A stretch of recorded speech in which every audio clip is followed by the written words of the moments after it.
ओम ब्रह्मा मुरारी त्रिपुरांतकारी भानु शशि भूमिसुतो बुधश्च गुरुश्च शुक्रः शनि राहु केतवः सर्वे ग्रहा शांतिकरा भवन्तु। पुंडरीकाक्षाय पुनातु।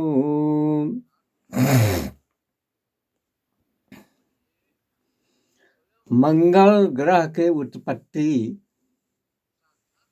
इनका प्रादुर्भाव कैसे हुआ, इसके बारे में आप जाने। ये पुराण की बात है। शिव पुराण में इनका विस्तार से वर्णन मिलता है। तो भगवान शंकर जब सती के विरह वेदना से दुखी होकर समस्त ब्रह्मांड में घूम रहे थे, उस समय वे घूमते घूमते विचरण करते अपने कैलाश पर्वत पर आकर समाधि लगाया। जब समाधि लगाए हुए बहुत वर्ष तक व्यतीत हो गए, तब उन्होंने अपनी समाधि का त्याग किया। अपने समाधि को माने समाधि से हट गए, त्याग कर दिए। उस समय जब समाधि उनकी टूटती है, उसी समय एक अद्भुत घटना घटती है। वो क्या? भगवान शिव के ललाट से पसीने की बूंदें निकलकर पृथ्वी पर गिरी। ये देखिए, एक बार उनके आंसू गिरने से रुद्राक्ष का वृक्ष उत्पन्न हुआ था, और इस बार उनके ललाट के पसीने से जब पसीने का बूंद धरती पर गिरे, तो एक सुंदर सा बालक उत्पन्न हुआ।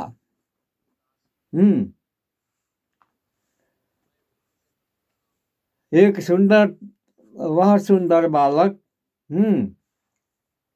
अत्यंत मनोहर रूप वाला तथा तेज से संपन्न तेजस्वी बालक था।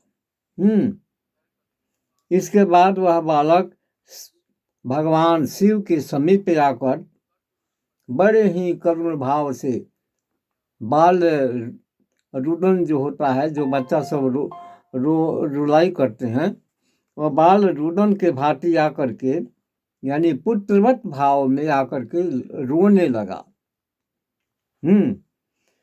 जब वह बालक रो रहा था, उसी समय भगवान शंकर से भयभीत हुई पृथ्वी अत्यंत सुंदर स्त्री का शरीर धारण कर उस बालक को अपने गोद में उठा लिया।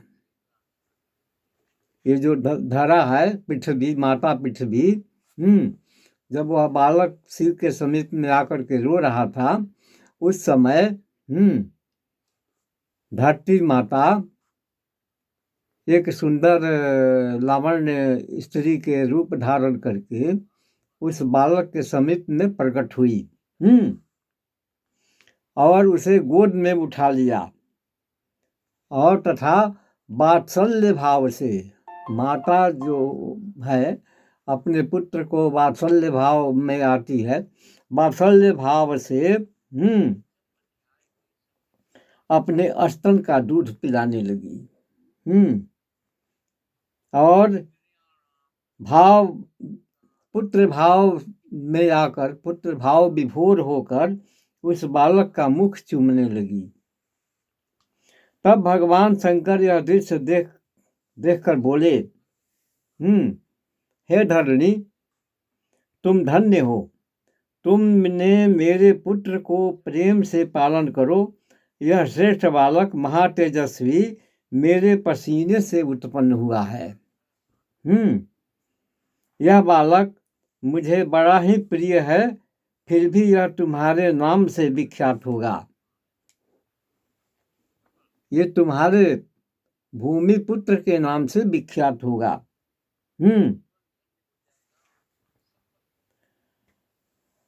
और सदा तीनों लोकों से रहित होगा।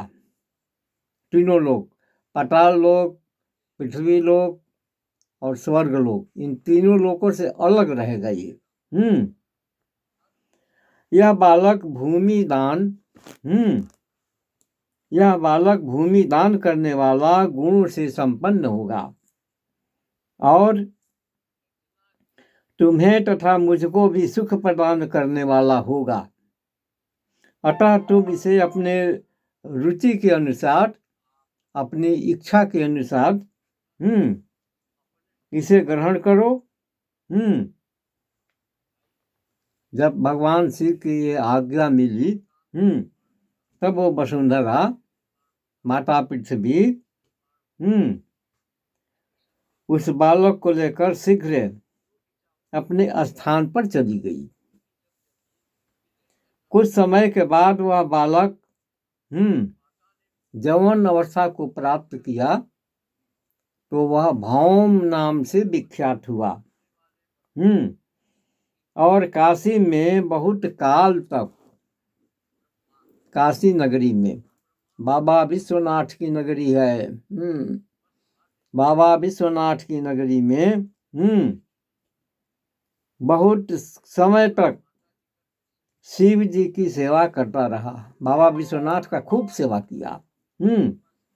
इस प्रकार वह भूमिपुत्र विश्वनाथ जी की कृपा से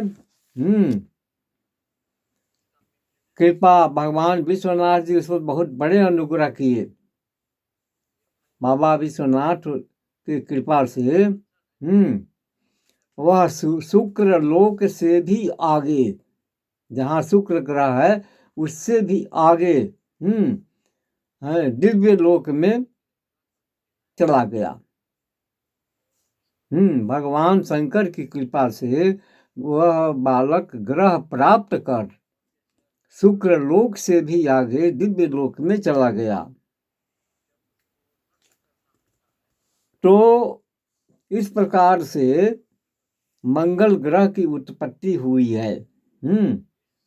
मंगल के या अन्य ग्रहों के दृष्टि में पाप ग्रह कहे जाते हैं। मंगल के प्रसन्न होने पर राज सुख भी प्राप्त होता है, जबकि ग्रहों में 4 ग्रह राहु, केतु, मंगल और शनि, ये 4 ग्रह पाप ग्रह कहे जाते हैं, ऐसा ज्योतिष शास्त्र का मत है। तो मंगल ग्रह की बहुत बड़ी महिमा है भैया।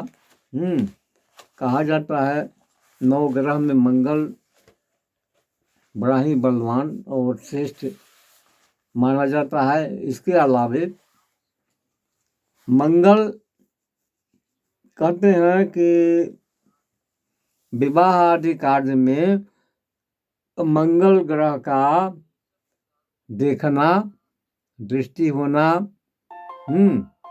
बहुत ही आवश्यक माना गया है। मंगल ग्रह में विवाह में जब मंगल और मंगली का भेद होता है तो उस पर बहुत बड़ा पचड़ा हो जाता है।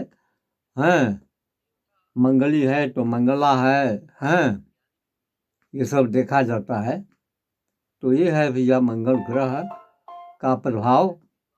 और मंगल ग्रह से बहुत तरह के कार्य सिद्धि भी होता है। मंगल ग्रह जब प्रसन्न हो जाते हैं तो हर तरह से संपन्न भी बना देते हैं और रुष्ट होते हैं तो विपन्न भी हो जाता है। राजा भी भिखारी बनकर रोड पर घूमने लगता है और मंगल प्रसन्न होते हैं तो भिखारी भी राजा हो जाता है। ऐसे हैं ये मंगल ग्रह। तो आप समझ गए होंगे मंगल के बारे में। तो ऐसा है कि ब्रह्मा मुरारी त्रिपुरांतकारी भानु शशि भूमि सुतो बुधस्य गुरुश्च शुक्रः शनि राहु केतवः सर्वे ग्रहा शांतिकरा भवन्तु। जय माई जगदम्बा।